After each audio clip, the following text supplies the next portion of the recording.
안녕하세요, 리본카 전현민입니다. 지금 제가 나와 있는 곳은 리본카 일산 지점이에요. 오늘은 감가가 정말 어마어마한 수치고 거의 뭐 한 마이너스 70%? 이럴 정도로 굉장히 감가가 많이 됐는데, 심지어 성능이나 옵션 이런 것들은 굉장히 뛰어난 그런 차를 한번 보여드리도록 하겠습니다. 바로 현대 넥소입니다. 이거 딱 보여드리자마자 벌써 이제 많은 분들이 댓글에다가 막 넥소가 어떻게 옵션이 많이 들어간 차냐 뭐 이렇게 정말 얘기들을 많이 하실 것 같은데, 넥소에 대해서 일단은 걱정이 되는 부분, 우려스러운 부분, 그리고 장점과 아쉬운 점, 이런 것들을 오늘 한번 쭉 다 얘기를 해볼게요. 결론적으로 봤을 때 내가 넥소를 탈 수 있는 사람인가, 나는 넥소를 탈 수 없는 사람인가, 이거는 약간 그 엑스칼리버 뽑듯이 넥소가 판별할 수 있는 거거든요. 그리고 감가가 얼마나 됐길래 이 걱정스럽고 아쉬운 점을 통틀어서라도 내가 이 차를 과연 살만한지, 그런 것들을 한번 중점적으로 알아보도록 할게요.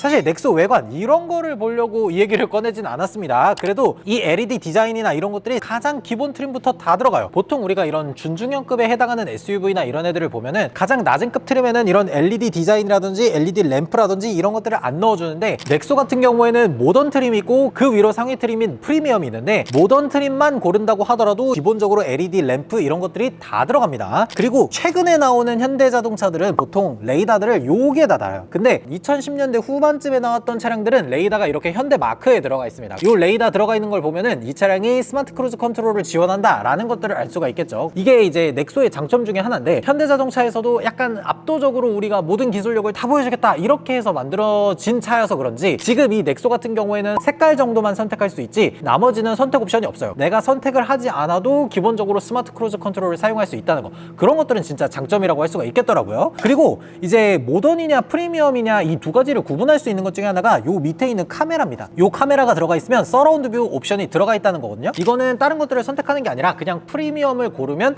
자동으로 들어가는 겁니다. 그리고 측면에서도 잠깐 보면요, 제가 말씀드렸다시피 트림이 모던이냐 프리미엄이냐 이 두 가지인데, 그런 것들을 알 수 있는 것 중에 하나도 요 휠을 보면 돼요. 요 차량 같은 경우에는 이제 19인치 휠이 들어가 있는데, 요 19인치 휠이 들어가 있으면은 프리미엄 등급이다 라는 것들을 바로 알 수가 있습니다. 그리고 넥소가 2018년도 그때부터 출시되면서 요 오토 플러시 도어를 사용을 했었습니다. 그러니까 요런 도어 캐치를 사용하는 데 있어서 원조라고 볼 수가 있죠. 그리고 또 뒤에서 볼 수 있는 것들 중에 하나는 지금 여기 보면 퓨얼셀이라는 것들을 사용하고 있죠. 그러니까 기본적으로 넥소 같은 경우에는 수소를 충전해서 가는 거죠. 여기서 이제 문제점들이 정말 많이 나오는데, 예전에 한 1, 2년 전만 하더라도 넥소를 충전하러 수소 충전소에 간다 그러면은 수도권 정도만 하면은 보통 한 2, 30분 대기해야 된다 이런 얘기들이 정말 많았어요. 특히나 코로나 시대에 수소 충전소들이 막 문을 닫고 수소가 없어서 충전을 못 해주는 사태, 이런 것들이 막 발생을 하다 보니까 수소 충전소에 대한 인식이 정말 많이 안 좋아졌는데, 지금은 뭐 그래봤자 한 5분, 10분? 요 정도 대기하면 들어가서 충전을 할 수 있다라는 얘기들이 많더라고요. 그리고 수소 충전이 한 5분 정도면 완료되거든요. 그러니까 한 10분에서 15분 정도만 대기하면은 수소 충전을 완료할 수가 있다. 이제 여기서 또 중요한 게,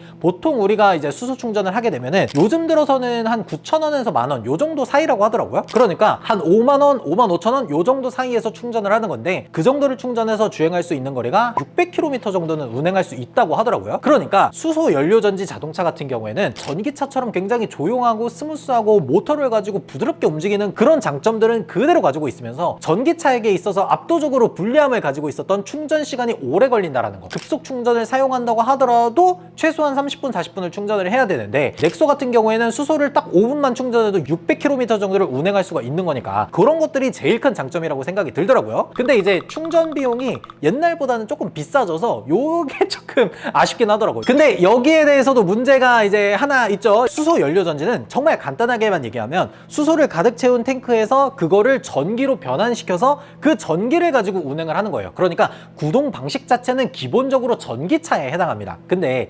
수소를 가만히 놔두면 전기로 자동으로 바뀌지가 않아요. 이 중간 단계에 촉매제가 들어가야 됩니다. 이 스택이라는 게 투싼 IX 때만 해도 스택이 고장났다 이런 얘기들이 정말 많았어요. 그리고 그걸 개선해서 나온 게 넥소인데, 이 넥소도 사실 이 스택 문제 가지고 정말 이슈가 많았습니다. 스택 같은 경우에 기본적으로 보증기간이 10년 16만 킬로미터인데, 요 내구성 이상으로 사용하는 사람들이 분명히 있기는 하지만 10년 16만 킬로미터까지 사용을 할 수 있다라는 게 지금 현대차에서 밝힌 입장이다 보니까, 아무래도 요 스택에 대한 걱정을 하시는 분들이 굉장히 굉장히 많더라고요. 그래서 저는 이렇게 얘기를 하고 싶어요. 만약에 여러분들이 차를 구매하는 데 있어서 내 주변에 수소 충전소가 없다라고 하는 분들은 절대로 구매를 하시면 안 됩니다. 물론 예전보다 수소 충전소가 많이 늘어나서 곳곳에 많이 생기기는 했지만 그래도 내가 거주하는 곳 10분, 20분 이내에 없으면은 절대 구매를 하시면 안 됩니다. 만약에 내가 이 수소 충전소가 내 집 근처에 있어 라고 하는 분들은 구매를 하셔도 되는 첫 번째 관문을 통과한 거예요. 두 번째로는 내가 구매를 한 이 넥소가 스택 문제로 골머리를 썩힐 일이 있다고 하더라도 내가 그거를 감안하고 탈 수 있는 사람인가, 그런 것들을 확인을 해야 됩니다. 그러니까 조금은 얼리 어답터 같은 그런 느낌이 좀 있어야겠죠. 이런 단점들이 있는 반면에 요즘에 리터당 1750원씩 휘발유 충전이 나오는데 수소를 한 5만원 정도 충전하면은 한 600km 정도를 주행할 수 있다 보니까 유류비나 이런 곳에서는 훨씬 더 장점이 있고, 아무래도 전기차다 보니까 기본적으로 전기차가 받는 톨비 혜택이라든지 공영주차장이라든지 이런 혜택들은 전부 다 받습니다. 그리고 뒤쪽에서 프리미엄 등급인 것들을 알 수가 있는 게 하나 더 있습니다. 이렇게 트렁크를 열었을 때 전동 트렁크가 들어가 있는지를 보는 거예요. 전동 트렁크가 들어가 있으면은 프리미엄 등급이라는 것들을 알 수가 있는 겁니다. 그리고 트렁크 공간이 생각보다 넓은데 넥소라는 SUV가 지금 나오고 있는 투싼이나 스포티지 이런 차량들과 거의 동급이다 보니까 실내 공간이라든지 이런 것들은 웬만한 준중형급으로 굉장히 큰 차량이라는 거, 그런 것들도 볼 수가 있어요. 그리고 실내에서 볼 수 있는 것들 중에 하나는 넥소가 아무래도 2018년에 나오고 나서 2025년까지 굉장히 긴 기간 동안 판매가 되다 보니까 중간중간에 옵션이 한 번씩 변경이 됐어요. 그래서 지금 여기 보면은 2021년식 이후에는 센터 디스플레이에 이렇게 12.3인치짜리 디스플레이가 들어갑니다. 그 전까지에는 요 12.3인치 디스플레이가 들어가지가 않았어요. 그리고 또 하나 왼쪽에 이제 물 배출구가 있는데 그 물 배출구도 2021년식 이후에 들어가는 옵션들입니다. 이런 것들은 잘 확인을 해야 돼요. 근데 이제 넥소 같은 차량들이 굉장히 좋은 게 뭐냐면 준중형 정도 되는 SUV에 들어가는 옵션들이 전부 싹 다 들어갔어요. 통풍 시트나 이런 것들도 들어가 있고, 후진 기어를 넣으면 이렇게 어라운드뷰도 들어가 있죠. 이런 것들도 프리미엄 등급이면 기본으로 들어갑니다. 그리고 또 하나 봐야 되는 게 지금 여기 핸들에 보면은 스마트 크루즈 컨트롤 기능이 들어가 있어요. 앞차와의 차간 거리를 유지하는 요 버튼 요렇게 들어가 있죠. 그리고 프리미엄 등급까지 올라오게 되면은 진짜 장점 중에 하나인데, 여기 보면은 자동 주차, 원격 스마트 주차 보조 기능이 들어가 있습니다. 이게 사실 준중형 SUV에서는 들어갈 만한 옵션이 전혀 아니거든요. 그런데도 불구하고 넥소 같은 경우에는 이렇게 원격 스마트 주차 보조 기능이 들어가 있어요. 심지어 여기 보면은 이 버튼을 눌렀을 때 이렇게 출차 보조라든지 주차 보조라든지 이런 기능들도 전부 들어가 있습니다. 거기에다가 요 위쪽으로 보면은 와이드 썬루프도 하나 들어가 있는데, 요 썬루프도 프리미엄 등급을 선택하면 기본으로 들어갑니다. 그리고 또 하나 있는 게 크렐 프리미엄 사운드도 기본으로 들어가요. 썬루프나 사운드 옵션 이런 것들이 프리미엄 등급만 선택해도 기본적으로 다 들어가다 보니까 사실 내가 옵션을 고를 필요가 없다라는 거, 그런 부분에서 진짜 큰 장점이 있더라고요. 근데 진짜 중요한 거는 지금 이 차량이 과연 얼마고 내가 과연 구매할 수 있는 정도의 차량인지, 그런 것들이 진짜 중요하잖아요.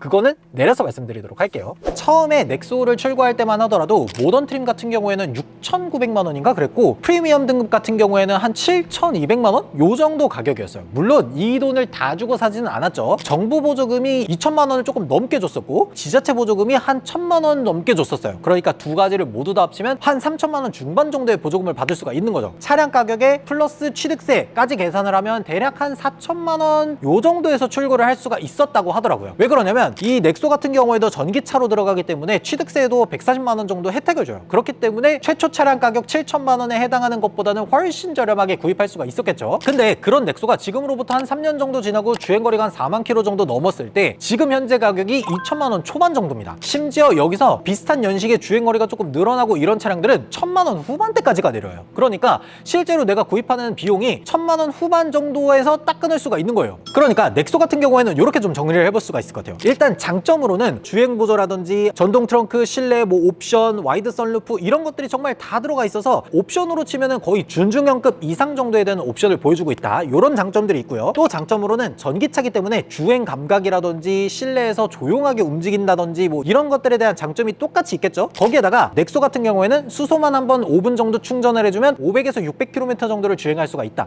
이런 장점들이 있고요. 차값이 굉장히 저렴하죠. 3만 킬로, 4만 킬로 정도를 탔는데 처음 구매를 했을 때보다 거의 절반 정도의 가격이 된 거잖아요. 이런 것들을 생각해 보면 확실히 넥소가 생각보다 정말 장점이 많은 차량이라는 것들을 알 수가 있어요. 근데 여기서부터 이제 조금 아쉬운 지점들을 생각해보면 넥소 풀체인지 모델이 얼마 전에 나왔죠? 그런 차량 같은 경우에는 스택을 개선해서 내구성의 개선이 이루어졌다라는 얘기들이 정말 많은 반면에 지금 제 옆에 있는 이 1세대 넥소 같은 경우에는 10만 킬로, 15만 킬로 이렇게 타다가는 스택에 문제가 생길 가능성이 없지 않아 있다라는 것들이 조금 있을 수가 있어요. 이 스택이 예를 들어서 보증기간 내에 고장이 났어요. 그러면은 당연히 현대자동차에서 4천만 원 정도에 해당하는 이 스택을 무상으로 교체를 해줍니다. 근데 만약에 보증기간이 지났어. 그러면은 이 스택을 과연 내가 어떻게 해야 되지? 그런 것들이 넥소를 구매하는 데 있어서 가장 큰 걸림돌로 작용을 하겠죠. 그러니까 넥소는 확실히 장점과 단점이 굉장히 뚜렷한 차예요. 저렴한 가격에 전기차 같은 준중형 SUV를 운영할 수가 있다. 거기에다가 유지비도 굉장히 저렴하다. 이런 것들이 정말 큰 장점이 될 수가 있겠지만 수소 충전소가 주변에 있는지, 내가 과연 이 수소 스택의 관리에 대해서 스트레스를 받지 않을 수 있는지, 이런 아쉬운 점들이 공존하고 있기 때문에 과연 내가 넥소를 뽑을 수 있는 사람인가,